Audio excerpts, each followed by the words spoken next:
अमज्ञानतिमिरान्धस्य ज्ञानाञ्जनशलाकया चक्षुन्मिलितं येन तस्मै श्रीगुरवे नमः। नमो विष्णुपादाय कृष्णपृष्ठाय भूतले श्रीमते भक्तिवेदान्त स्वामिनिति नामिने। नमस्ते सरस्वते देवे गौरवाणी प्रचारिणे निर्विशेष शून्यवादी पाश्चात्यदेशतारिणे। जय श्री कृष्ण चैतन्य प्रभु नित्यानंद श्री अद्वैत गदाधर श्रीवासादि गौर भक्तवृंद। हरे कृष्णा कृष्णा कृष्णा हरे हरे हरे राम राम राम हरे हरे। हरे कृष्णा। तो हम अपन पढ़ रहे हैं ग्रंथ श्रीमद् भागवतम और भागवतम का दूसरा स्कंद 7वां अध्याय हम पढ़ रहे थे। श्लोक संख्या हमने पढ़ लिया। हाँ, 47 तक हो गया। आज 48 से पढ़ेंगे।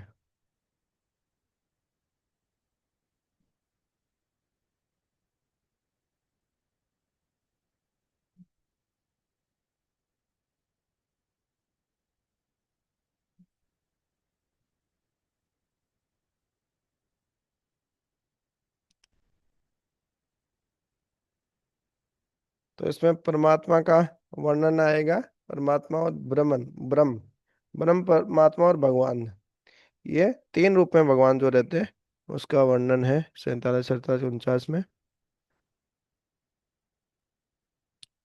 फिर पूरे अध्याय की समरी आएगी। हम्म। एक जो वक्ता होता है भागवतम का, उसका मनोभाव कैसा होना चाहिए, ये सब चीजें 50, 51, 52 में आएगी।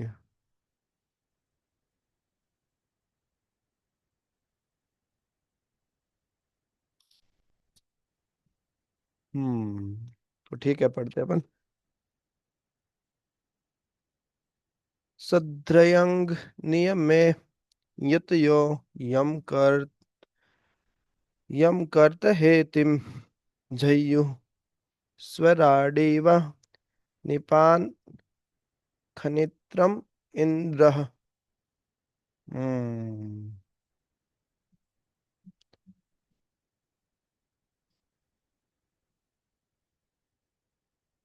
पढ़िए इसका अनुवाद और तात्पर्य।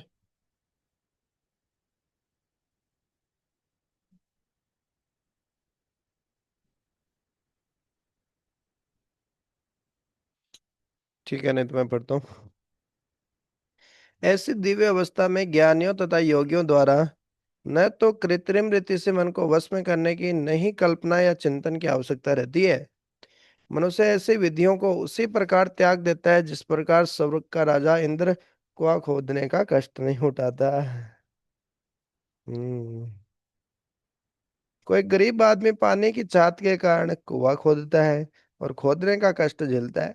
इसी प्रकार जिनका दिव्य बोध कमजोर है वे या तो मानसिक चिंतन करते हैं या इंद्रियों को वश में करके ध्यान करते हैं। हम्म। खुद के प्रयास से भगवान को समझना चाहते हैं, अपने बुद्धि से और अपने ध्यान से, खुद की शक्ति से। किंतु उन्हें इसका ज्ञात ज्ञान नहीं होता कि जब कोई परम पुरुष भगवान की दिव्य प्रेम पूर्ण सेवा में संलग्न होता है तो इंद्रियों का नियंत्रण तथा आत्म सिद्धि एक साथ प्राप्त हो सकते हैं। इसलिए परम मुक्त जीवात्माएं भगवान के कार्यकलापों को सुनने और जपने की इच्छुक रहती है। इस प्रसंग में इंद्र का उदाहरण अत्यंत उपयुक्त है। स्वर्ग का राजा इंद्र इस जगत में बादल लाने की व्यवस्था करने तथा वर्षा कराने के लिए नियंत्रणकारी देवता है। अतः उसने अपनी व्यक्तिगत जल पूर्ति के लिए कुआं खोदने का कष्ट नहीं उठाना पड़ता। उसे अपने लिए कुआं खोदना हास्यास्पद होगा। इसी प्रकार जो भगवान की प्रेमा भक्ति में लगे हुए हैं उन्हें जीवन का परम लक्ष्य प्राप्त हो चुका है। अतः उनके लिए भगवान का वास्तविक स्वभाव जानने या उनके कार्यकलापों को ज्ञात करने के लिए कल्पना करने की आवश्यकता नहीं रह जाती। नहीं, ऐसे भक्तों को भगवान की काल्पनिक या वास्तविक सत्ता के विषय में चिंतन की आवश्यकता पड़ती है। भगवत भक्ति में लगे रहने के कारण शुद्ध भक्त पहले से ही कल्पना तथा चिंतन से मिलने वाले फल प्राप्त कर चुके होते हैं। अतः जीवन की सिद्धि इसी में है कि भगवान के दिव्य प्रेमा भक्ति में लगे रहें। तो सिंपल है, भगवान की भक्ति करने से सब हो जाता है, अलग से कुछ ध्यान करने का, ज्ञान की कोई जरूरत नहीं है। सहस्रेशामपि विभु सहस्रेशामपि विभुर भगवान यतोस्य भाव स्वभाव विहितस्य सतः प्रसिद्धिः। देहे स्वधातु विगमे अनुविस् अनुविसृज्यमाणे वयोमेव तत्र पुरुषो न विसृज्यते ज ते अजः। हम्म। राठौड़ प्रभु जी ज्वाइन कर चुके हैं, पढ़िए प्रभु जी।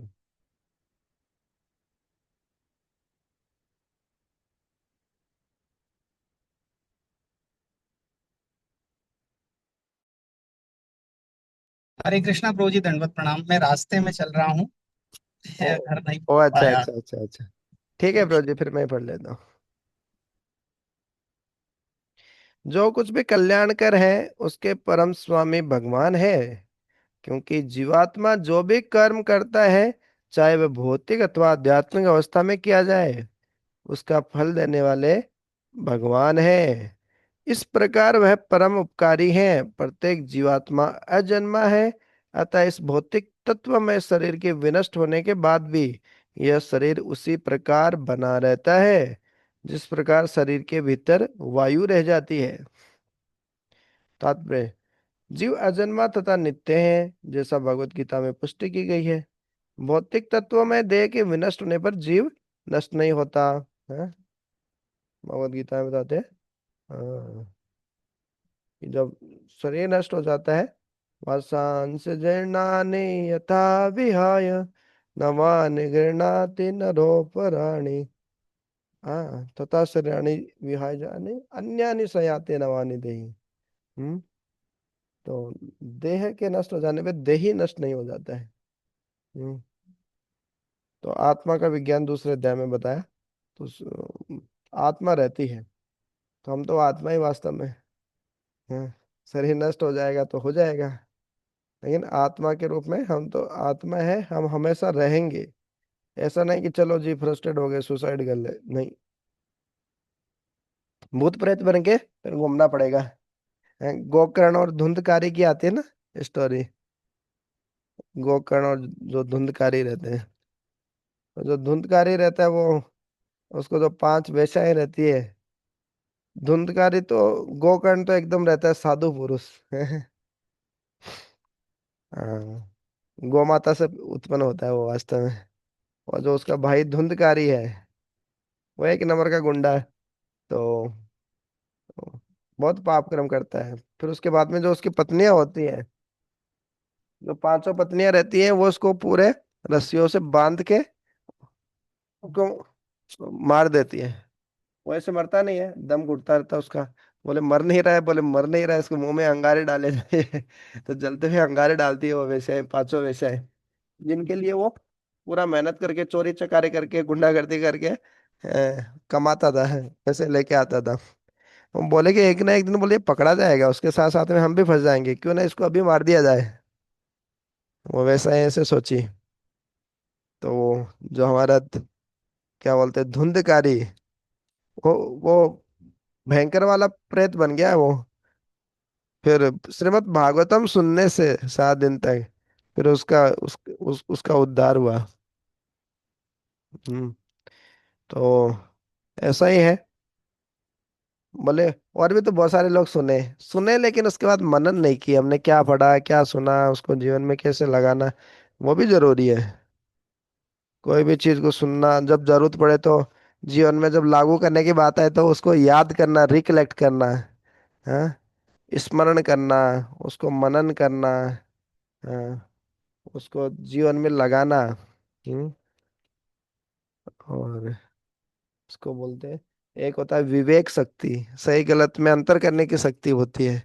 एक धारणा, उसको होल्ड करना, उसको पकड़ के रखना ज्ञान को। नहीं तो एक बार इधर से पढ़ते हैं फिर भूल जाते हैं। कुछ याद ही नहीं रहता। हाँ, तो ये जो है आत्मा हमेशा बनी रहती है और कर्मों का फल सबको मिलता ही है। इस प्रकार आध्यात्मिक जीवन के कार्य भी भगवान द्वारा 5 प्रकार की मुक्ति के रूप में पुरस्कृत होते हैं। यहाँ तक कि निर्विशेषवादी भी पूर्ण पुरुषोत्तम भगवान की कृपा के बिना परमेश्वर का तादात्म्य प्राप्त नहीं कर सकते। भगवत गीता में पुष्टि की गई है, मनुष्य को इसी जीवन में उसके वांछित फल प्रदान करते हैं। जीवों को अपनी इच्छा करने की छूट रहती है और भगवान उन्हें तदनुसार फल देते हैं। हाँ। तो एक बार एक भक्त, विदेशी भक्त प्रभुपाद जी के पास जाते हैं, बोलते हैं, शिला प्रभुपाद जी, हमारी श्रद्धा नहीं आ रही है आपके ऊपर, फेथ नहीं है। तो बोले क्या करें? तो प्रभुपाद जी बोले, है ना, भक्ति में आगे नहीं बढ़ो, बोले जस्ट डिजायर, इच्छा करो, बोले इच्छा से हो जाएगा। देखिए भौतिक जगत में इच्छा करने से क्या नहीं हो जाता, नए नए आविष्कार होते रहते हैं, सुख सुविधाएं बढ़ती रहती है, हम देखते हैं नए नए चीजें मार्केट में आती रहती हैं। क्यों? इच्छा रहती है कुछ सुख सुविधाओं के लिए, भौतिक सुख सुविधाओं के लिए कंफर्ट चाहता है हर व्यक्ति। ऐसे ही आध्यात्मिक इच्छा रहेगी तो अपने आप हम आगे बढ़ जाएंगे। वो भक्तों के संग में रहने से आती है आध्यात्मिक इच्छा। चलो, हमको भी थोड़ा करताल सीखना चाहिए, मृदंग सीखना चाहिए, भजन कीर्तन करना हमको भी सीखना चाहिए। हाँ, हमको भी माला करनी चाहिए, नहीं तो इच्छा ही नहीं होगी हमारी करने की। हम्म। अतः यह प्रत्येक व्यक्ति का कर्तव्य है कि अभिलषित उद्देश्य को प्राप्त पूर्ति के लिए केवल भगवान की दृढ़ता से भक्ति करे। निर्विशेषवादी भी चाहे या चिंतन मनन करने के बजाय भगवान की सेवा करें। फिर सेवा करने के ये जो नवधा भक्ति है उनके अलग अलग स्तर बता रहे हैं। और जो निराकार का करते हैं भगवान के अंदर है, उससे श्रेष्ठ है भगवान की साकार रूप की भक्ति करना है। और ये 5 प्रकार की मुक्ति होती है, सालोक्य, सारूप्य, सामीप्य, साष्टी और अ, सामीप्य, साष्टी, सालोक्य, सारूप्य। हम्म। तो उसमें जो भगवान के दूर से भक्ति करते हैं, भगवान के ज्यादा पास में नहीं आना चाहते, तो उनको सालोक्य मिल जाता है, भगवान के लोक में रहते हैं लेकिन भगवान के पास में नहीं आते। तो भगवान के धन दे के, पैसे दे के सेवा करते हैं, है ना, वो साष्टी मुक्ति मिल जाती है। लेकिन जो भगवान के करीब में सेवा करते हैं उनको सामीप्य, है ना, सारूप्य, वो मुक्ति मिल जाती है। हम्म। उसके आगे बता रहे हैं,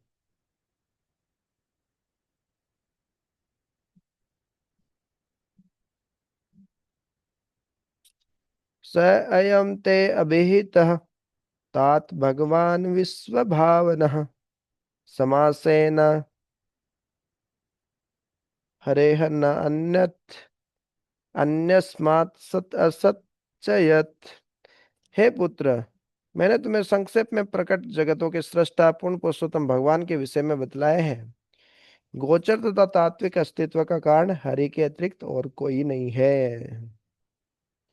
हम्म। तो ईश्वर सर्व कारण कारणम है भगवान। मुख्य पॉइंट ये है इसमें। हम्म। इदं भागवतं नाम यन्मे भगवतो उदितं संग्रहो अयं विभूतीनां तव त्वम एतत् विपुलीकुरु। हे नारद, पूर्ण पुरुषोत्तम भगवान ने ही मुझे यह श्रीमद् भागवत नामक तत्व ज्ञान संक्षिप्त रूप में बतलाया था। कौन बता रहे हैं? ब्रह्मा जी बता रहे हैं नारद मुनि को। और यह है उनकी तेने ब्रह्म हृदय आदि कव्य, पहले ही श्लोक में हमने पढ़ा था भागवतम के, कि ये जो ब्रह्मा भागवतम जो वेदों का ज्ञान है वो भगवान ने ब्रह्मा जी को दिया। और यह उनकी विभिन्न शक्तियों का संग्रह है, अब तुम स्वयं इस ज्ञान का विस्तार करो। तो नारद मुनि को बोल रहे हैं कि आप विस्तार करो। तो परंपरा में सुनना इसलिए बहुत जरूरी है। आज सुबह एक बहुत अच्छा पॉइंट बताया था कि वास्तव में हम बहुत सारे लोग बहुत सारे जगह से बताते हैं, देखो जी ये शास्त्रों में लिखा है, ये पद्म पुराण में लिखा है, ये गरुड़ पुराण में लिखा है, लेकिन शास्त्रों में बहुत कुछ लिखा है, सब कुछ हम पालन नहीं कर सकते। शास्त्रों से भी वही चीज है हम स्वीकार करते हैं जो शुद्ध भक्ति के अनुकूल हो, है जो आचार्यों ने बताया है, जिसको हमारे आचार्यों ने उसको चर्निंग करके, उसको पूरा मंथन करके जो भक्ति वाली चीज है वो निकालते हैं। इसलिए आचार्य की गुरु गुरु वर्ग की जरूरत होती है।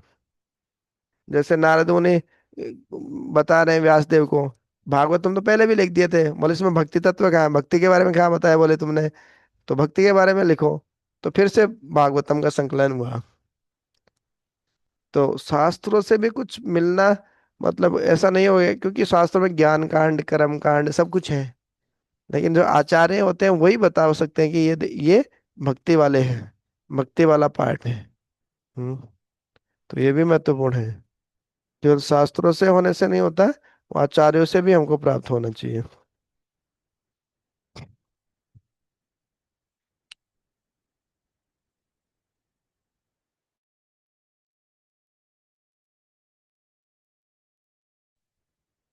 हम्म। मायां वर्णयतो अमुष्य ईश्वरस्य अनुमोदतः शृण्वतः श्रद्धया नित्यं मायया आत्मा न मुह्यते। हम्म। तो आप में से कोई पढ़ेंगे क्या?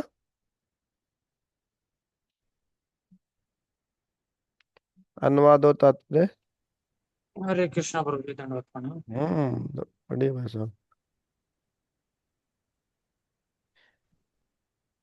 तेजपाल। विभिन्न हम्म।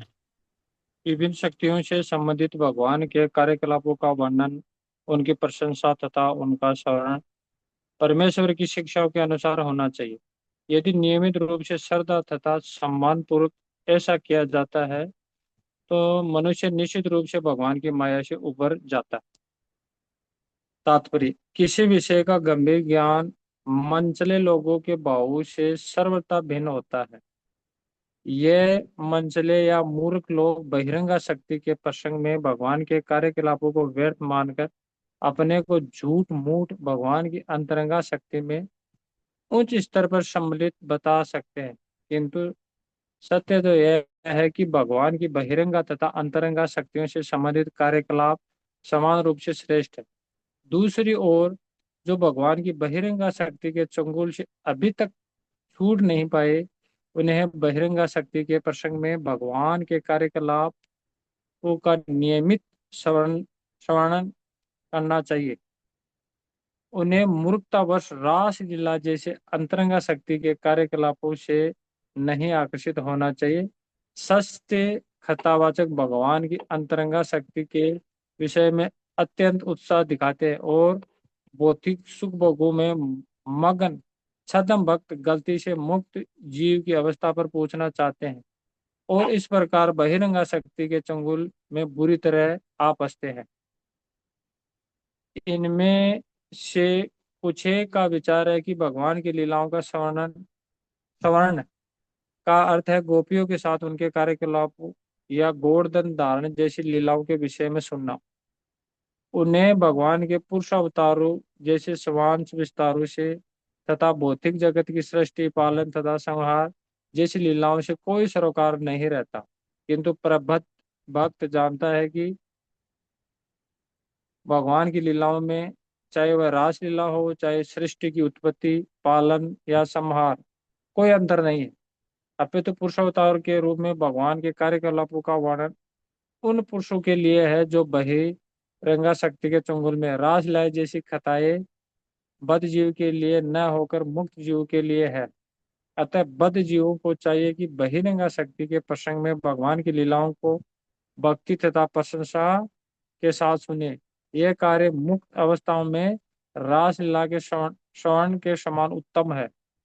बद्ध जीव को कभी भी मुक्त जीवों के कार्यों की नकल नहीं करनी चाहिए। भगवान की चैतन्य कभी भी समान पुरुषों के साथ रासलीला नहीं सुनते थे। श्रीमद् भागवत के प्रथम 9 स्कंद 10वें स्कंद को सुनने की भूमिका बांधते हैं। इस स्कंद के अंतिम अध्याय में पुनः इसकी चर्चा की जाएगी। तीसरे अध्याय में यह और अधिक स्पष्ट हो सकेगी। अतः भगवान कि शुद्ध भक्तों को चाहिए कि वह श्रीमद् भागवत को प्रारंभ से सुनना प्रारंभ करें, सीधे 10वें स्कंद को नहीं। हमसे कई बार कुछ तथाकथित भक्तों ने निवेदन किया कि हम तुरंत ही 10वें स्कंद को हाथ में ले ले, किंतु हम सदैव इसे क्योंकि हम श्रीमद् भागवत को तत्व ज्ञान के रूप में प्रस्तुत करना चाहते हैं, बद्ध जीवों के लिए विषय ज्ञान के रूप में नहीं।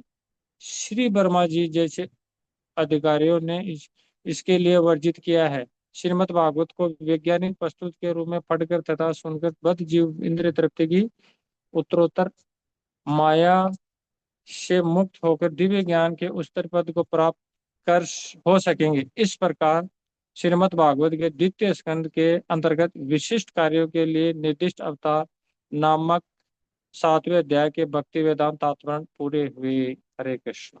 हरे कृष्णा। तो 7वां अध्याय भी हमारा संपूर्ण हुआ।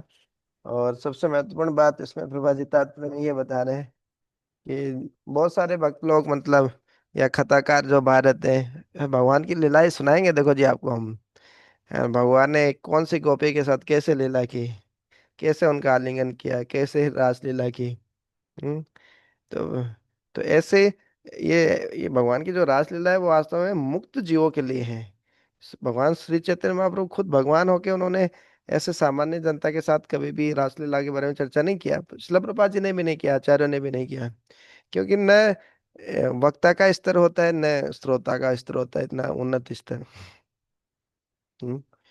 तो हाँ कर सकते हैं, वो भी चर्चा की जा सकती है भक्तों के बीच में, लेकिन उस रासलीला तक पहले पढ़ो तो सही। 1 से लेकर 9 अध्याय तो पढ़ने चाहिए पहले। भगवान के पहला दूसरा स्कंद है, भगवान के चरण है, फिर भगवान के पैर हैं, फिर जांघें हैं, फिर भगवान की नाभि है, पेट है, उदर है, फिर भगवान का सुंदर मुख कमल है।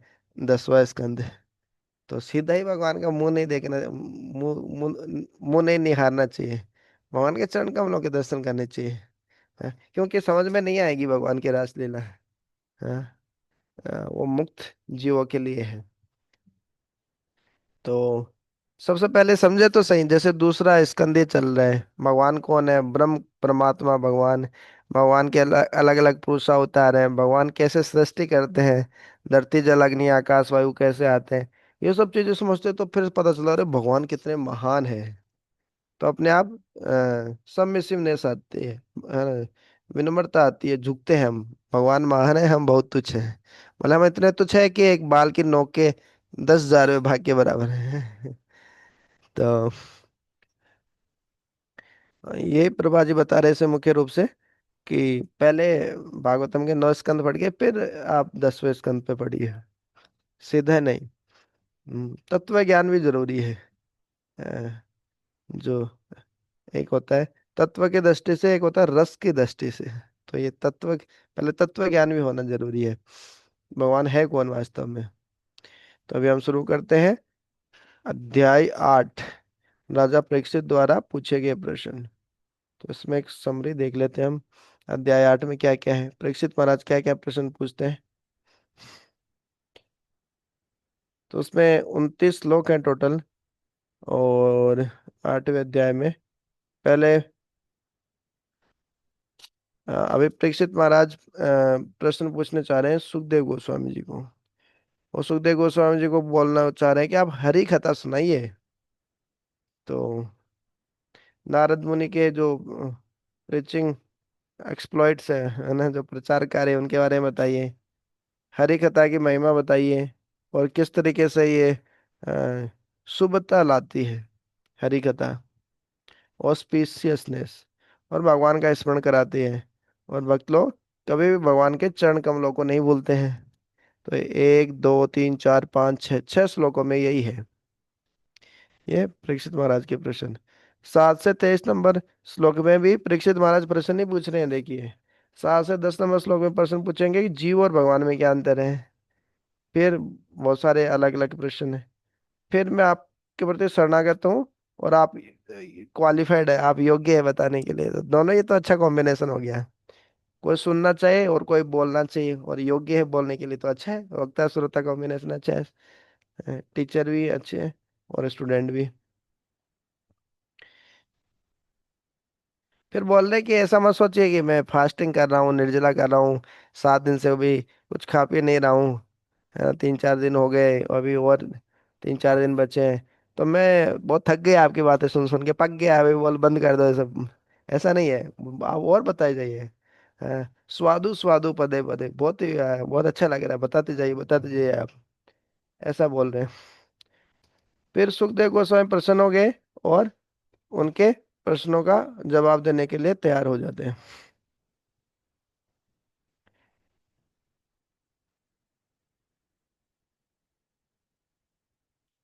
तो ठीक है, अपन शुरू करते हैं। 8वां अध्याय। महाराज परीक्षित द्वारा पूछे गए प्रश्न। राजा उवाच ब्रह्मणा च उदितो ब्रह्मन् गुणाख्याने अगुणस्य च यस्मै यस्मै यथा प्राह नारदो देवदर्शनः। पढ़िए।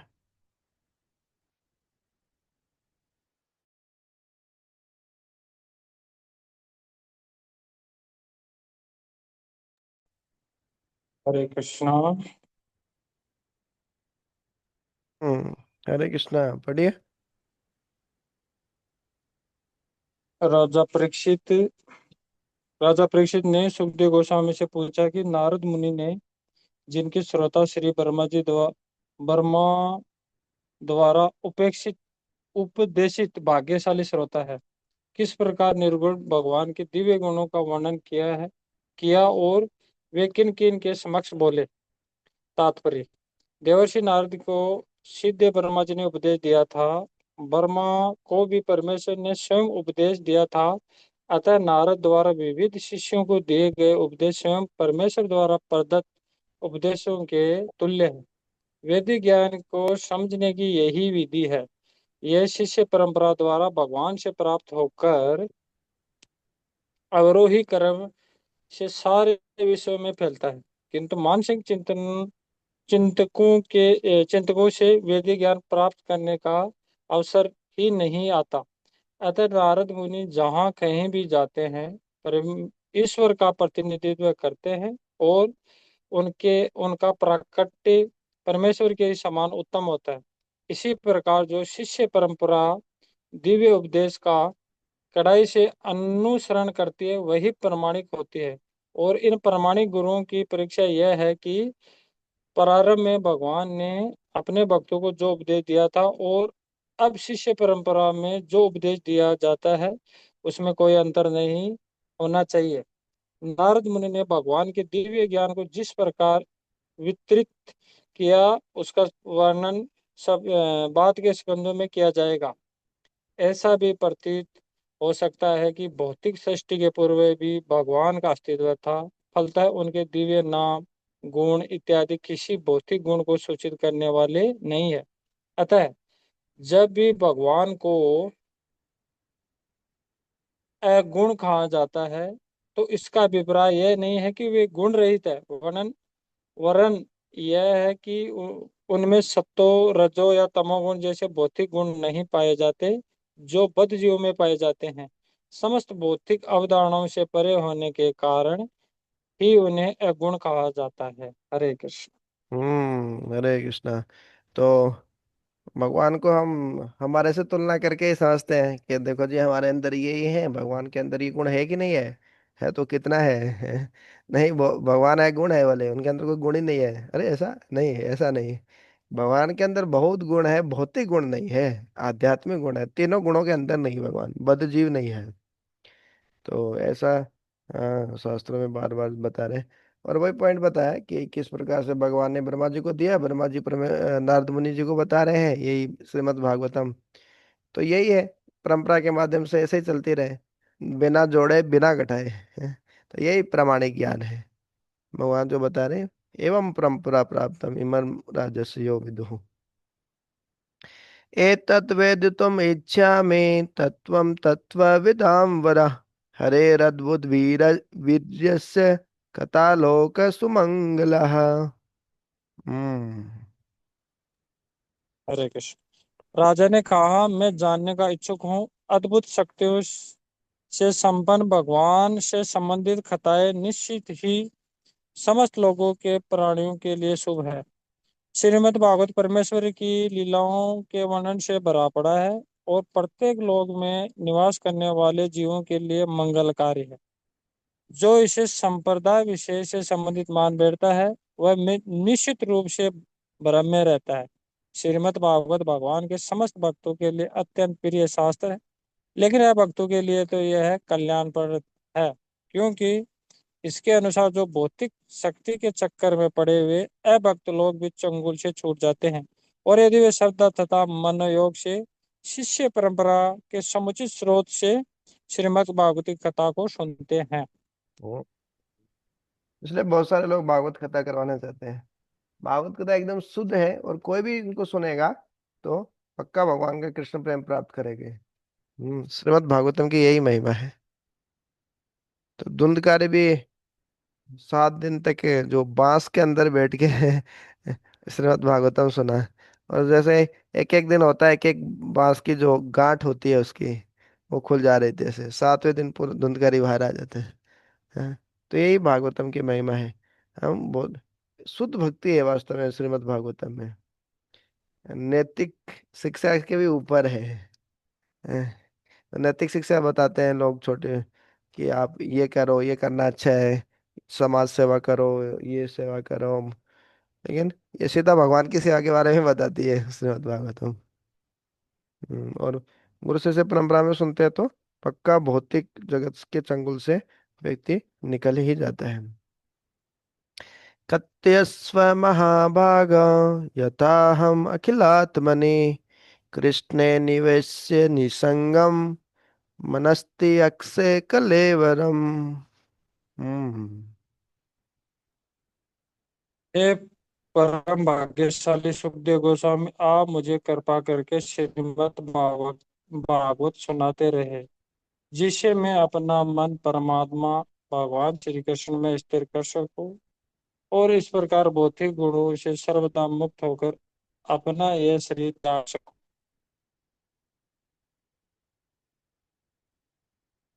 तात्पर्य: श्रीमद् भागवत में वर्णित कथा में पूर्ण रूप से तन्मय होने का अर्थ है परमात्मा श्री कृष्ण के साथ निरंतर साहचर्य, और ऐसे साहचर्य का अर्थ होता है भौतिक गुणों से मुक्त हो जाना।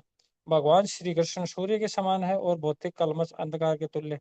जिस प्रकार सूर्य की उपस्थिति में अंधकार हट जाता है, उसी प्रकार भगवान श्री कृष्ण का निरंतर साहचर्य भौतिक गुणों के कलमश को दूर करने वाला है। भौतिक गुणों का कलमश बार बार जन्म तथा मृत्यु का कारण है, और भौतिक गुणों से मुक्ति गुणातीत सत्व होना है। मुक्ति के इस रहस्य को जान लेने के कारण महाराजा परीक्षित को अब आत्म साक्षात्कार हो चुका था, क्योंकि श्री सुखदेव गोस्वामी ने राजा को बता दिया था कि परम सिद्धि तो मृत्यु के समय समय नारायण के स्मरण में निहित है। महाराज परीक्षित को 7 दिनों के पश्चात शरीर को त्याग करना था, अतः उन्होंने श्रीमद् भागवत की कथा के माध्यम से भगवान का स्मरण करते रहने और इस प्रकार भगवान श्री कृष्ण के समक्ष पूर्णतः सचेष्ट रहकर शरीर त्यागने का निश्चय किया। जो लोग वृत्ति रूप से श्रीमद् भागवत सुनते हैं,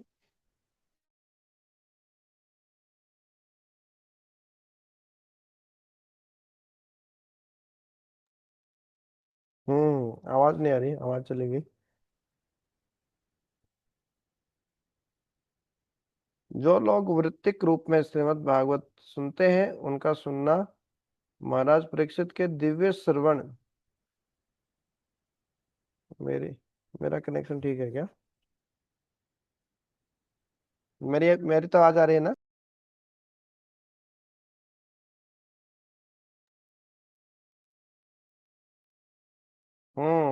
हरे कृष्णा। वो इंटरनेट डिस्कनेक्ट हो गया था मेरा ही। तो यहाँ से ये पढ़ रहे थे, जो लोग वृत्तिक रूप में श्रीमद् भागवत सुनते हैं।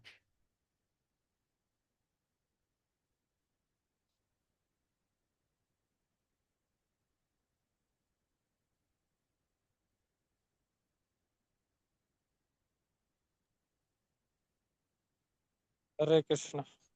हम्म। जो लोग वृत्तिक रूप से श्रीमद् भागवत सुनने से उनका सुनना महाराज परीक्षित के दिव्य श्रवण करने से भिन्न होता है। महाराज परीक्षित को परम सत्य रूप में भगवान श्री कृष्ण का साक्षात्कार हो चुका था। सकाम भौतिकतावादी मुक्त आत्मा नहीं होता। वह श्रीमद् भागवत को सुनकर कोई भौतिक लाभ उठाना चाहता है। निसंदेह ऐसे श्रोता वाचक से श्रीमद् भागवत सुनकर कुछ यथेष्ट भौतिक लाभ उठा सकते हैं, किंतु इसका अर्थ यह नहीं है कि एक सप्ताह तक श्रीमद् भागवत का कृत्रिम श्रवण करना महाराज परीक्षित द्वारा श्रवण करने के समान लाभदायक है। विचारमान व्यक्ति का कर्तव्य है कि वह आत्म साक्षात्कार प्राप्त व्यक्ति से श्रीमद् भागवत को सुने और वर्तिक लोगों के द्वारा ठगा न जाए। मनुष्य को चाहिए कि वह जीवन के अंतिम समय तक इस प्रकार श्रीमद् भागवत सुनता रहे, जिसे वास्तव में भगवान की दिव्य संगति प्राप्त हो सके और इस प्रकार मुक्त हो सके। यद्यपि महाराज परीक्षित ने अपना राज्य तथा परिवार, जो भौतिकतावाद के सर्व आकर्षक अंग है, पहले ही त्याग दिए थे, किंतु तो भी वे अपने भौतिक शरीर के प्रति।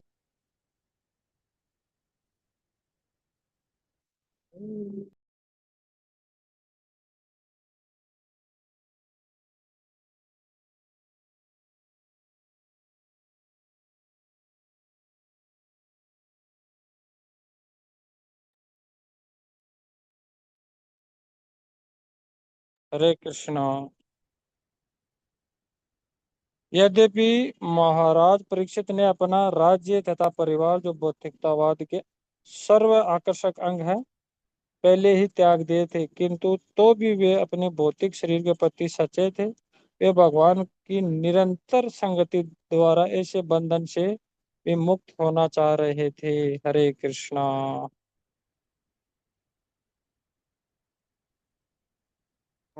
हरे कृष्णा। तो इंटरनेट कमजोर था इसलिए ये हो जा रहा था। हाँ, तो इसमें देखिए क्या बताया। परीक्षित महाराज बोले सुखदेव गोस्वामी जी को, आप मुझे कृपा करके श्रीमद् भागवत सुनाते रहिए, जिससे मैं अपना मन परमात्मा भगवान श्री कृष्ण में स्थिर कर सकूं और इस प्रकार भौतिक गुणों से सर्वथा मुक्त होकर अपना यह शरीर त्याग सकूं। तो बोले कि ठीक है। उनके पास तो 7 ही दिन का समय था, उनको तो बोलना ही चाहिए ऐसा। बोले हमारे पास तो बहुत टाइम, हमारे पास भी 7 ही दिन है, सोमवार से लेके सोमवार मंगलवार बुधवार तो शनि रविवार तक 7 ही दिन है।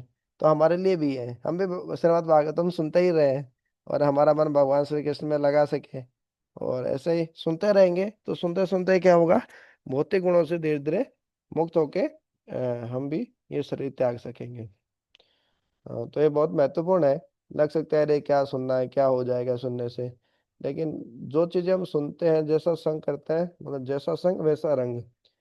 तो भगवान की वाणी सुनेंगे, भगवान के गुण हमारे अंदर आएंगे, पक्का आएंगे। हो सकता है थोड़ा समय लग जाए, लेकिन आएंगे तो सही। तो ये सुंदर श्लोक था जिसमें बोलने की मैं भगवान का चिंतन करते करते ये शरीर छोड़ दें, और क्या इससे इससे बड़ी सफलता और क्या ही होगी। तो ये बहुत महत्वपूर्ण श्लोक है, चौथा श्लोक है।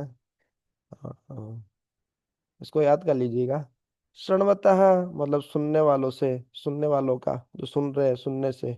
श्रद्धया मतलब श्रद्धा के द्वारा, ऐसा नहीं कि सुनना है, श्रद्धा है ही नहीं है। अभी रामचरितमानस में पढ़ रहे थे ना, श्रद्धा कितनी जरूरी है। शृण्वतः श्रद्धया नित्यं गृणतश्च स्वचेष्टितं कालेन नातिदीर्घेण भगवान् विशते हृदि। है, कालेन नातिदीर्घेण भगवान् विशते हृदि। इस प्रकार श्रद्धा पूर्वक श्रवण करने से नित्य रूप से, और उसको गृणत उसको स्वीकार करने से स्वचेष्टितम, अपने वो पूरी चेष्टा के साथ, जैसे कोई की चेष्टा होती है। जैसे स्टूडेंट को हम पढ़ाते हैं ना, काक चेष्टा बको ध्यानम स्वान निद्रा तथैव च। ये काक की जैसी चेष्टा होनी चाहिए, देखो जी बच्चों आपकी, स्टूडेंट्स लोगों को बताते हैं। तो ऐसे ही भागवत में सुनने के लिए कोई जैसी चेष्टा, कब हाथ से रोटी चुरा के ले जाता है कौवा, वैसी चेष्टा स्वचेष्टितम, खुद के पूरा प्रयास करना चाहिए भागवत पढ़ने के लिए। उसको श्रद्धा के साथ सुनना चाहिए, उसको ग्रहण भी करना चाहिए, जीवन में लगाना भी चाहिए। तो ऐसा करने से क्या होगा? कालेन न दीर्घेण, ज्यादा दीर्घ समय, अति दीर्घ समय नहीं लगेगा कि बहुत समय लगाएगा, अरे क्या भागवतम सुनने से क्या हो जाएगा, और बहुत समय लगेगा इसमें तो सुनते ही रहेंगे क्या, कब तक सुनते रहेंगे प्रभु जी, कब तक सुनाते रहोगे, कब तक सुनते रहेंगे, थोड़ा बताओ, इतना नहीं हो पाएगा। नहीं नहीं, ज्यादा समय नहीं लगेगा। कालेन न अति दीर्घेण, बहुत अधिक दीर्घ समय नहीं लगेगा। और क्या होगा? भगवान विशते हृदय, भगवान हृदय में है प्रकट हो जाएंगे। हाँ, विशिष्ट रूपेण शयन करेंगे भगवान। हृदय में परमात्मा के रूप में सबके हृदय में है, लेकिन वो अभी सोई हुई अवस्था में है, अनमेनिफेस्टेड है। वो मैनिफेस्ट हो जाएंगे, प्रकट हो जाएंगे भगवान। भगवान की कथा इतनी हाँ, इतनी शक्तिशाली है, देखिए। शृण्वतः श्रद्धया नित्यं गृह्णन्तश्च स्वचेष्टितं कालेन नातिदीर्घेण भगवान विशते हृदि। पढ़िए इसका, ये लास्ट है आज का, तो इसका अनुवाद और तात्पर्य पढ़ लेते हैं हम।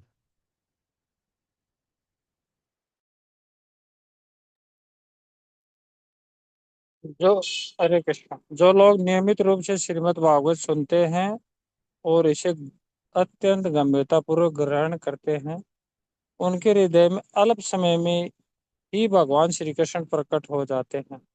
तात्पर्य: सत्य भक्त या भौतिकतावाद में ग्रस्त भक्त आवश्यक योग्यता न होते हुए भी भगवान को साक्षात देखने के लिए बहुत अधिक लालायित रहते हैं। ऐसे निम्न कोटि के भक्तों को यह जान लेना चाहिए कि भौतिक आसक्ति तथा भगवान का साक्षात्कार एक साथ नहीं रह सकते। ऐसे यह ऐसी यांत्रिक प्रक्रिया नहीं है कि परमेश्वर भागवत वाचक निम्न कोटि के भौतिकतावादी छद्म भक्तों के लिए यह कार्य कर सके। ऐसे पेशेवर लोग ऐसा करने में अक्षम है, क्योंकि न तो उन्हें आत्म साक्षात्कार हुआ है और न ही श्रोताओं की मुक्ति में उनकी कोई अभिरुचि होती है। वे तो अपनी गृहस्थी बनाए रख अपने पैसे से कुछ भौतिक लाभ उठाने में रुचि रखते हैं। महाराज परीक्षित को महाराज परीक्षित को केवल 7 दिन जीवित रहना था, किंतु दूसरे के हित में वे सबता बताते हैं कि लोग श्रीमद् भागवत को नित्य अपने प्रयास से तथा भक्तिपूर्वक सुने। इससे हृदय के भीतर श्री कृष्ण का शीघ्र दर्शन करने में सहायता मिलेगी। किंतु छद्म भक्त अपने सनक के अनुसार भगवान का दर्शन करने का बहुत इच्छुक रहता है और श्रीमद् भागवत को नित्य सुनने के लिए न तो कोई प्रयास करता है और न ही भौतिक लाभ की इच्छा से विरक्त हो पाता है। यह महाराज परीक्षित जैसे अधिकारी द्वारा संस्कृत विधि नहीं है, जिन्होंने श्रीमद् भागवत सुनकर अब उसके लाभ उठाया। हरे कृष्ण। हरे कृष्णा। तो ऐसा ही नहीं कि चलो भागवतम हो गई, चलो सुन लिया, हो गया जी, बस काम हो गया, नहीं। उसको व्यवहार में भी लगाना, भक्तों के साथ में रहना, जीवन में परिवर्तन भी आना चाहिए। तो ये महत्वपूर्ण है। तो अगला श्लोक भी महत्वपूर्ण है, ये भी एक देख लेते हैं। प्रविष्ट कर्णरंध्रेण स्वानां भाव सरोरुहं धुनोति शमलम कृष्ण सलिलस्य यथा शरत्। प्रविष्ट, अभी देखो सुना कि काले न नाते दीर्घेण भगवान विष्टे हृदि शृण्वतः श्रद्धया नित्यम कृणतश्च सर्वश्रेष्ठतम। तो भगवान का कथा सुनना है बड़ी श्रद्धा से, चेष्टा के साथ, और नित्यम सुनना है। तो ज्यादा समय नहीं लगेगा, काले न नाते भगवान विष्टे हृदि, भगवान हृदय में प्रकट हो जाएगा। है कैसे हो जाएंगे? देखिए, प्रविष्ट है कर्ण रंध्रेण, कर्ण रंध्र है, ये जो कान के रंध्र है, कान के जो छेद है दोनों साइड, तो उसे वो कथा प्रवेश करेगी। और क्या होगा? स्वानाम भाव सरोरुहम। हम्म किसकी तरह? अपनी स्थिति के अनुसार, अपने मुक्त स्थिति के अनुसार, उस भाव के अनुसार, जिस प्रकार से कमल का फूल होता है। वो अपने स्वरूप सिद्ध भक्त के हृदय में प्रवेश करता है, भगवान के शब्द अवतार बता रहे हैं। उसके भावनात्मक समंत रूपी कमल पुष्प पर आसीन हो जाती है। तो वो हृदय में उसको वो धारण कर लेते हैं, कमल रूपी जो पुष्प है उस पे, जो खता है उसको। स्वानाम भाव सरो रूहम, सरह रूहम। हम्म फिर क्या होगा उससे? धुनोति समलम कृष्ण, जितना भी मल है, जितनी भी गंदगी है, वो हृदय में जाके वो जो भागवत कथा है, भागवतम की जो कथा है, वो सब सारी गंदगी को धो देगी वो। जिस प्रकार से बारिश के मौसम में जो पानी है वो गंदा हो जाता है, तो फिर शरद ऋतु में क्या होता है, पानी एकदम साफ हो जाता है, नीचे बैठ जाता है, वो शांत हो जाता है शरद ऋतु में, है ना, सर्दियों में। वो गंदगी सारी नीचे बैठ जाती है। ठीक है, तो उसका भी हम पढ़ लेते हैं, अनुवाद और तात्पर्य। हरे कृष्ण। परमात्मा रूप भगवान श्री कृष्ण का शब्दावतार अर्थात श्रीमद् भागवत स्वरूप सिद्ध भक्त के हृदय में प्रवेश करता है। उसके भावात्मक संबंध रूपी कमल पुष्प पर आश्रित हो जाता है और इस प्रकार काम क्रोध तथा लोभ जैसी भौतिक संगति की धूल को धो डालता है। इस प्रकार ये गंदले जल के तालाब में शरद ऋतु की वर्षा के समान कार्य करता है। तात्पर्य, कहा जाता है कि भगवान का एक अकेला शुद्ध भक्त संसार के समस्त पतितों को उबार सकता है। अतः जिसे नारद या सुखदेव गोस्वामी जैसे शुद्ध भक्त का विश्वास प्राप्त है और जो अपने गुरु से शक्ति प्राप्त करता है, जिस प्रकार नारद ने ब्रह्मा जी से प्राप्त की थी, वह न केवल स्वयं को माया के चंगुल से छुड़ाता है वरन अपनी शुद्ध तथा शक्ति संपन्न भक्ति की शक्ति से सारे संसार को उबार सकता है।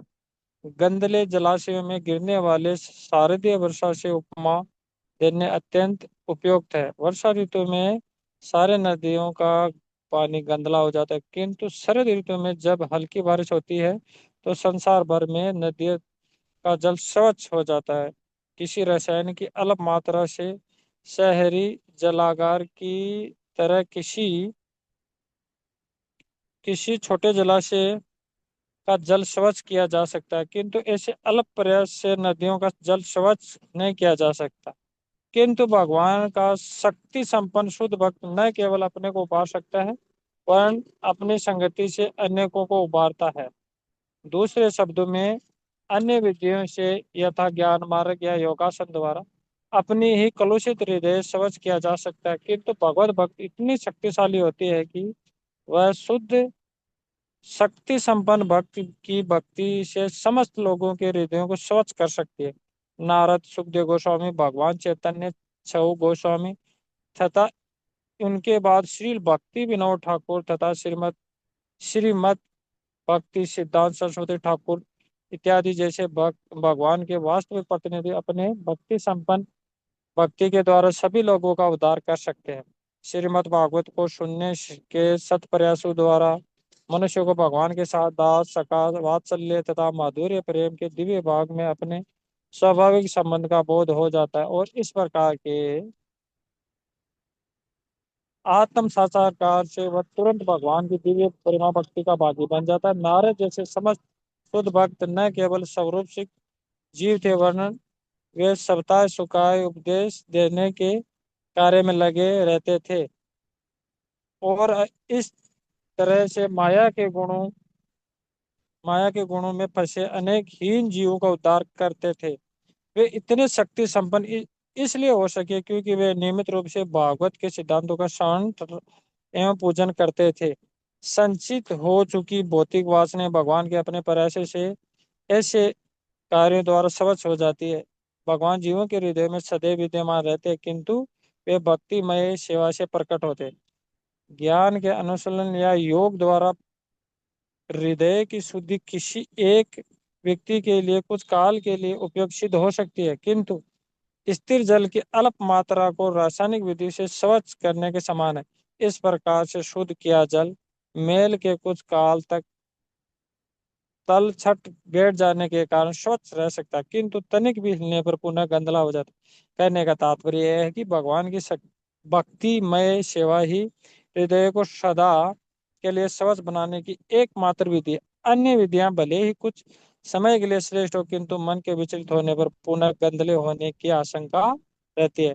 माया के चंगुल से मुक्ति के लिए सर्वोत्तम विधि है कि भगवत भक्ति के साथ ही नियमित रूप से श्रीमद् भागवत का ध्यान पूर्वक श्रवण किया जाए। हरे कृष्ण। हरे कृष्णा। तो ये बता रहे हैं प्रभुपाद जी कि केवल माला करने से भी नहीं होगा, केवल हम अर्चा वगैरह की सेवा कर रहे हैं उससे भी नहीं होगा, क्यों, सुनना भी जरूरी है, श्रीमद् भागवत का ध्यानपूर्वक श्रवण भी करना चाहिए हमको। है, नहीं तो माला करना, हमारी जो पुजारी सेवा करना है, दूसरी भक्ति के जो कार्य हैं वो भी हम नहीं कर पाएंगे। और भक्ति को छोड़ के तो दूसरा क्या ही कर लेंगे, मतलब है, अपने प्रयास से ज्ञान लगा के, अपने प्रयास से ध्यान लगा के तो भगवान को प्राप्त कर ही नहीं सकते हम, बहुत ही मुश्किल है, क्योंकि मन पुनः गंदला हो जाता है। अब भक्तियों का अभ्यास करते ही मतलब हम टिक नहीं पाते भक्ति में, तो बाकी प्रोसेस में तो कहाँ टिक पाएंगे।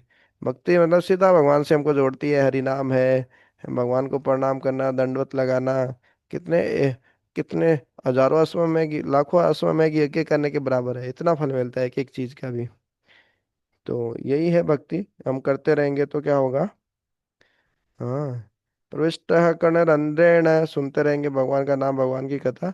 स्वानाम भव सरोरुहम, तो कमल रूपी जो हमारा हृदय है उसमें वो आसीन हो जाएगी। और फिर धुनोते समलम कृष्ण, और वो जो भगवान की कथा है वो सारा जो गंदगी है उसको धो देगी। जिस प्रकार से शरत ऋतु में बारिश के बाद जब शरत ऋतु आती है तो सारा पानी शांत हो जाता है, गंदगी सारी नीचे बैठ जाती है, वैसे भगवान की कथा सुनने से हमारा हृदय साफ हो जाएगा। तो अभी बहुत अच्छे अच्छे श्लोक हैं, तो इसके आगे हम कल पढ़ेंगे श्लोक संख्या 6 से। ठीक है, तो आज यहीं विराम देते हैं। ग्रंथराज श्रीमद् भागवतम की जय, श्रील प्रभुपाद जी की जय। अच्छा राठौड़ प्रभु जी, आप पहुंच गए क्या घर पे? हाँ। हे प्रभु जी, जैसे पहुंचा हूँ, क्षमा करना। हाँ, तो रामचरितमानस आपके पढ़ेंगे, रामचरितमानस पढ़ेंगे। ठीक है प्रभु जी, पर लेकिन 8 बज गए शायद। कितनी हाँ, देर हरे पड़ी? कृष्ण, हरे कृष्ण। तेजपाल प्रभु कुछ बोल रहे हैं। जी, हरे हरे कृष्ण, जैसा हरे आप आज्ञा करें प्रभु जी। हम्म, 5-7 मिनट पढ़ लेते हैं प्रभु जी। जी प्रभु जी, बिल्कुल। जी।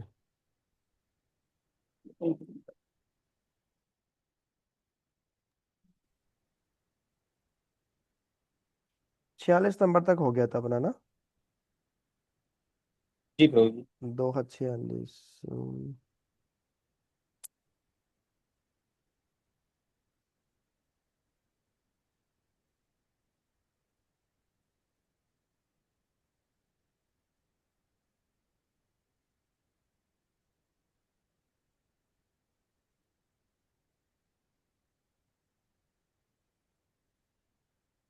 जी प्रभु जी, हरे कृष्णा, दंडवत प्रणाम सभी भक्तों को। और क्षमा प्रार्थी हूँ कि मैं 2-3 दिन से आपकी सेवा में उपस्थित नहीं हो पाया।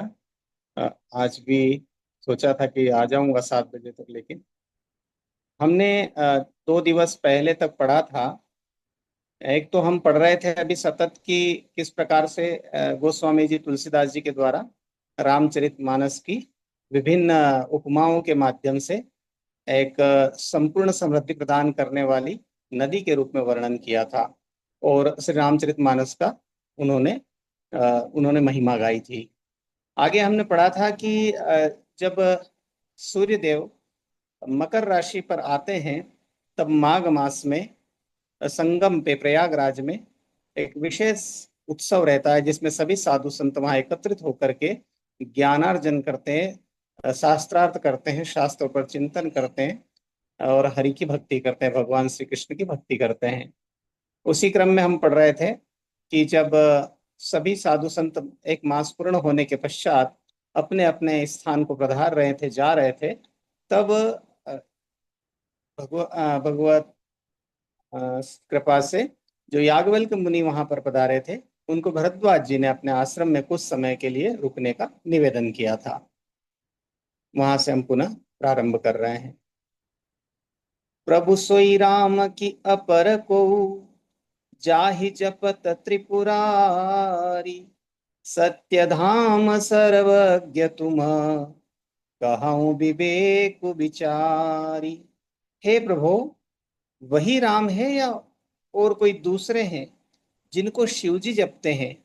आप सत्य के धाम हैं और सब कुछ जानते हैं, ज्ञान विचार कर कहिए। ये प्रश्न पूछ रहे हैं भरद्वाज मुनि याज्ञवल्क्य जी से। और पहले की जैसा उन्होंने कहा था कि मुझे संशय हो रहा है और इस वजह से पूछने में संकोच कर रहा हूँ। लेकिन उन्होंने कहा यदि नहीं पूछता हूँ तो फिर जो है मेरा ज्ञान अपूर्ण रह जाएगा, मेरी जिज्ञासा अपूर्ण रह जाएगी, और आप कृपा के धाम हैं तो मुझे क्षमा करके ये बताने का प्रयास करें कि ये कौन से राम हैं जिनके बारे में शिवजी, जिनको शिवजी जपते हैं और जिनको आप भी जो है जपते हैं। तो मुझे विचार करके ये बात कहिए। जैसे मिटे मोर भ्रम भारी, कहूँ सो कथा नाथ विस्तारी। जाग बलिक बोले मुस्काई, तुम ही विदित रघुपति प्रभुताई। हे नाथ, जिस प्रकार से मेरा यह भारी भ्रम मिट जाए, आप वही कथा विस्तार पूर्वक कहिए। इस पर याज्ञवल्क्य जी मुस्कुरा कर बोले, श्री रघुनाथ जी की प्रभुता को तुम जानते हो, है ना। जिस प्रकार से भरद्वाज जी मुनि याज्ञवल्क्य जी से प्रार्थना कर रहे हैं और बताने का कह रहे हैं कि मुझे राम के बारे में आप विस्तार पूर्वक बताइए, तो याज्ञवल्क्य जी कहते हैं कि आप जो है रघुनाथ जी की प्रभुता को अच्छी प्रकार से जानते हैं। राम भगत तुम मन क्रम बानी, चतुराई तुम्हारी में जानी। चाहु सुनै राम गुण गुढ़ा, किन्हु प्रश्न मनऊ अति मूढ़ा। तुम मन वचन और कर्म से श्री राम जी के भक्त हो, तुम्हारी चतुराई को मैं जान गया। तुम श्री राम जी के रहस्यमय गुणों को सुनना चाहते हो, इसी से तुमने ऐसा प्रश्न किया है, मानो बड़े ही मूढ़ हो। याज्ञवल्क्य महाप्रभु कह रहे हैं भरद्वाज जी से कि आप जानते हो और आप उन्हीं भगवान श्री राम के भक्त हो, लेकिन आप अपनी चतुराई पूर्वक मुझसे ये जानना चाहते हो कि उनके गुणों के रहस्य को जानना चाहते हो, और इस प्रकार से इस ऐसा प्रश्न कर रहे हो जैसे कि आप कुछ भी न जानते हो। तात सुनहु सादर मन लाई, कहूँ राम के कथा सुहाई। महामोह महिषेषु विशाला, राम कथा कालिका कराला। हे तात, तुम आदर पूर्वक मन लगाकर सुनो, मैं श्री राम जी की सुंदर कथा कहता हूँ। बड़ा भारी अज्ञान विशाल महिषासुर है, जो श्री राम जी की कथा उसे नष्ट कर देने वाली भयंकर काली जी है। यहाँ पर याज्ञवल्क्य महाप्रभु कह रहे हैं भरद्वाज जी से कि जिस प्रकार से महाकाली अवतरित हुई थी, आदि शक्ति ने महाकाली का स्वरूप धारण करके महिषासुर का मर्दन किया था, और महिषासुर मर्दनी कहलाई थी, महिषासुर का वध किया था। इस उसी प्रकार से ये जो श्री राम जी की कथा है, यह विशाल जो अज्ञान रूपी विशाल महिषासुर है, उसको नष्ट कर देने वाली है। इसलिए आप आदर पूर्वक मन लगा करके सुनो। जिस प्रकार से कि कहा गया है कि भरद्वाज जी को याज्ञवल्क्य मुनि ने सुनाई थी, प्रभु महादेव जी शिव जी ने माता पार्वती को सुनाई थी, और इसी प्रकार से यह कथा गोस्वामी तुलसीदास जी ने साधु संतों को सुनाई थी, और काकभूषुंडी जी ने गरुड़ जी को सुनाई थी। इस प्रकार से 4 प्रकार से संवाद के रूप में यह कथा बताई गई है। राम कथा शशि किरण समाना, संत चकोर करहि जेहि पाना। राम की कथा को शशि किरण समान अर्थात चंद्रमा की किरणों के समान बताया है। संत चकोर करहि जेहि पाना, और जो संत है वो चकोर पक्षी है। जिस प्रकार से चकोर पक्षी को चंद्रमा के प्रति बहुत आकर्षण होता है, बहुत ही वो लगाव होता है, उसी प्रकार से ये संत समाज जो है वो चकोर की तरह है, जो भगवान श्री राम की कथा का रसपान करना चाहता है। ऐसे ही संशय किन्न भवानी, महादेव तब कहा बखानी। श्री राम जी की कथा चंद्रमा की किरणों के समान है, जिसे संत रूपी चकोर सदा पान करते हैं। ऐसा ही संदेह पार्वती जी ने किया था, तब महादेव जी ने विस्तार से उसका उत्तर दिया था।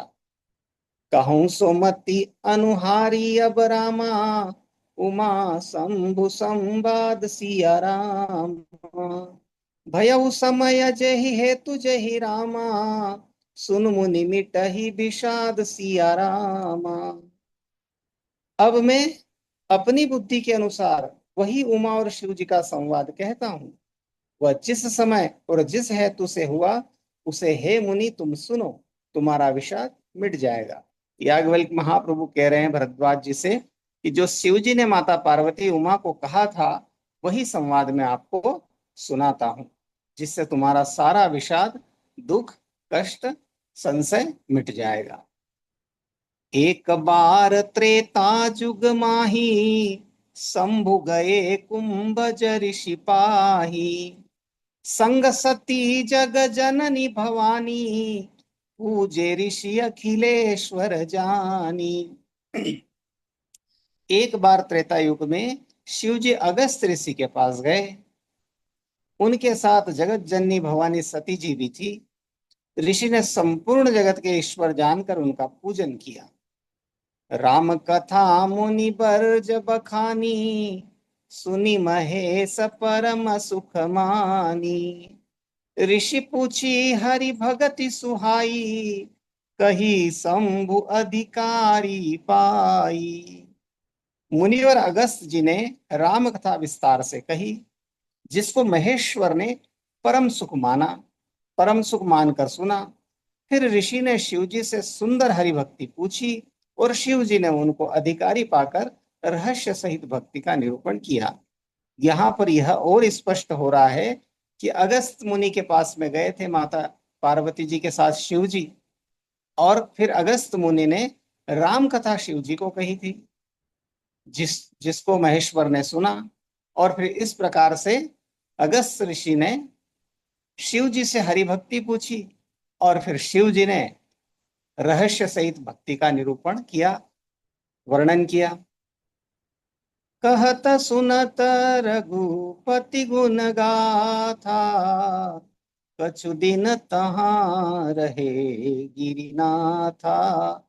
मुनिसन विदा मागी त्रिपुरारी, चले भवन संदक्ष कुमारी। श्री रघुनाथ जी के गुणों की कथाएं कहते सुनते कुछ दिनों तक शिव जी वहां रहे। फिर मुनि से विदा मांगकर शिव जी दक्ष कुमारी सती जी के साथ घर कैलाश को चले गए। इस प्रकार से भोलेनाथ जी माता पार्वती के साथ कुछ दिन अगस्त मुनि के वहां रहे और इस प्रकार से उन्होंने आदान प्रदान किया। अगस्त मुनि ने राम कथा सुनाई और शिव जी ने जो है हरि भक्ति सुनाई। इस प्रकार से ये प्रसंग पूर्ण करके माता पार्वती के साथ बुद्ध भावन भगवान भोलेनाथ अपने कैलाश पर्वत को चले। तेहि अवसर भंजन मही भारा, हरि रघुवंश लीन अवतारा। पिता बचन तजी राजू दासी, दंडक बना विचरत अविनाशी। उन्हीं दिनों पृथ्वी का भार उतारने के लिए श्री हरि ने रघुवंश में अवतार लिया था। वे अविनाशी भगवान उस समय पिता के वचन से राज्य का त्याग करके तपस्वी या साधु वेश में दंडक वन में विचर रहे थे। हृदय विचारत जात हर, के ही विधि दर्शन होई। गुप्त रूप अवतरे प्रभु, गए जान सब कोई। शिव जी हृदय में विचारते जा रहे थे कि भगवान के दर्शन मुझे किस प्रकार हों। प्रभु ने गुप्त रूप से अवतार लिया है, मेरे जाने से सब लोग जान जाएंगे। यहाँ पर कहा जा रहा है कि जब भगवान ने रघुवंश में अवतार लिया, तब भगवान शिव जी जाना चाहते थे उनके पास में, उनसे भेंट करने के लिए। लेकिन वे सोच भी रहे थे कि किस प्रकार से मैं जाऊं कि जगत नहीं जान पाए। और ऐसा ही प्रसंग हम सुनते हैं भगवान श्री कृष्ण के अवतार के समय, कि वहां पर भी भगवान शिव जी जो है भगवान श्री कृष्ण के दर्शनार्थ जाते हैं, उनसे भेंट के लिए जाते हैं। और वो फिर जो है एक याचक या कुछ एक विचित्र वेश धारण करके जाते हैं, जिससे पता न चले कि आम लोगों को पता नहीं चले, भौतिक लोग जगत को पता नहीं चले कि ये किस रूप में कौन है। और इस प्रकार से भगवान श्री कृष्ण से उनकी भेंट होती है और दोनों एक दूसरे को जान लेते हैं। इसी प्रकार से यहाँ पर भी बताया गया है कि जब भगवान श्री रामचंद्र रघुवंश में आए थे अवतरित हुए थे, तब भगवान भोलेनाथ उनसे मिलने के लिए जाने का विचार करते हैं। शंकर उर अति क्षोभ सति न जानहि मरम सोई, तुलसी दर्शन लोभ मन डरु लोचन लालची। श्री शंकर जी के हृदय में इस बात को लेकर बड़ी खलबली उत्पन्न हो गई, परंतु सती जी इस भेद को नहीं जानती थी। तुलसीदास जी कहते हैं कि शिव जी के मन में भेद खुलने का डर था, परंतु दर्शन के लोभ से उनके नेत्र ललचा रहे थे। रावण मरन मनुज कर जाचा, प्रभु विधि बचन की न चह साचा। जो नहीं जाऊं रही पछितावा, करत विचारु न बनत बनावा। रावण ने ब्रह्मा जी से अपनी मृत्यु मनुष्य के हाथ से मांगी थी। ब्रह्मा जी के वचनों को प्रभु सत्य करना चाहते हैं। मैं जो पास नहीं जाता हूं तो बड़ा पछतावा रह जाएगा। इस प्रकार शिव जी विचार करते थे, परंतु कोई भी युक्ति ठीक नहीं बैठती थी। एहि विधि भय सोच बस ईसा, तेहि समय जाई 10 सीसा। लीन नीच मारिचहि संगा, भयव तुरत सोई कपट कुरंगा। इस प्रकार महादेव जी चिंता के वश हो गए। उसी समय नीच रावण ने जाकर मारीच को साथ लिया, और वह मारीच तुरंत कपट कपट मृग बन गया। करि छल मूढ़ हरि बेदेही, प्रभु प्रभाऊ तस विधि तन तेहि। मृगवधि बंधु सहित हरियाए, आश्रम देखी नयन जल छाए। मूर्ख रावण ने छल करके सीता जी को हर लिया। उसे श्री रामचंद्र जी के वास्तविक प्रभाव का कुछ भी पता न था। मृग को मारकर भाई लक्ष्मण सहित श्री हरि आश्रम में आए, और उसे खाली देखकर अर्थात वहां सीता जी को न पाकर उनके नेत्रों में आंसू भर आए। बिरह बिकल नराई वर गुराई, हो जत विपिन फिरत दो भाई। कबहु जोग बियोग न जाके, देखा प्रगट बिरह दुख ताके। श्री रघुनाथ जी मनुष्यों की भांति विरह से व्याकुल हैं, और दोनों भाई वन में सीता जी को खोजते हुए फिर रहे हैं। जिनके कभी कोई संयोग वियोग नहीं है, उनमें प्रत्यक्ष विरह का दुख देखा गया। अति विचित्र रघुपति चरित, जानहि परम सुजान। जेमति मंद विमोह बस, हृदय धरहि कछुआन। सियावर रामचंद्र शंकर शरणम। हरे कृष्णा प्रभु। हरे कृष्णा प्रभु जी, बहुत बहुत धन्यवाद। रामचरितमानस जी, का भी आस्वादन कर लिया हमने, श्रीमद् भागवतम का भी कर लिया। आप, आपकी कृपा से हो जाता है रामचरितमानस का भी बहुत अच्छा सुंदर पाठ। ये आपकी कृपा है प्रभु जी हम सब पर।